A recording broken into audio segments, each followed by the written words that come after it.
सागरमाळ येथील ऐतिहासिक रेड्याची टक्कर स्मृतिशिल्प नव्या स्वरूपात पुन्हा उभे राहिले असून या शिल्पाचे लोकार्पण काँग्रेसचे विधान परिषदेतील गटनेते आमदार सतेज पाटील यांच्या हस्ते पार पडले। निवडणुका समोर आहेत आणि आता शहरात राजकीय टक्करी होणार हे निश्चित। महाविकास आघाडीतील सर्व इच्छुकांनी या राजकीय टक्करांसाठी सज्ज राहावे असं आवाहन आमदार सतेज पाटील यांनी यावेळी बोलताना केलं। शहरात प्रवेश करताच ताराराणींचा पुतळा तसेच ऐतिहासिक स्मारके शहराची ओळख जपतात। रेड्याची टक्कर देखील त्याच परंपरेचं स्मरण देणारे शिल्प असून हे शिल्प देशातील पहिले रेड्यांच्या टक्करचे स्मारक असल्याचं त्यांनी नमूद केलं।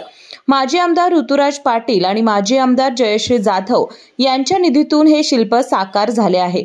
दोन रेड्यांच्या पारंपरिक लढतीचे प्रतीक असलेले हे शिल्प कोल्हापूरच्या गावकरी म्हणजेच गवळी संस्कृतीची ओळख सांगते। या परिसरातील नव्या वसाहतींमुळे रेड्याच्या टक्करची ओळख हरवू नये हा दिवंगत आमदार चंद्रकांत जाधव यांचा ध्यास होता। आज तो पूर्ण झाला असल्याचं शिवसेना शिंदे गट उपनेत्या जयश्री जाधव यांनी सांगितलं। कार्यक्रमात सतेज पाटील यांनी शाहूनगरमध्ये छत्रपती शाहू महाराज पुतळ्याच्या सुशोभीकरणासाठी 20 लाख, रेड्याच्या टक्कर परिसरात सीसीटीव्ही आणि लाइटिंगसाठी 5 लाख असा एकूण 25 लाखांचा निधी जाहीर केला। काँग्रेसमधील उमेदवारी वादानंतर जयश्री जाधव यांच्या शिवसेना शिंदे गटात प्रवेशामुळे राजकीय अंतर वाढलं होतं।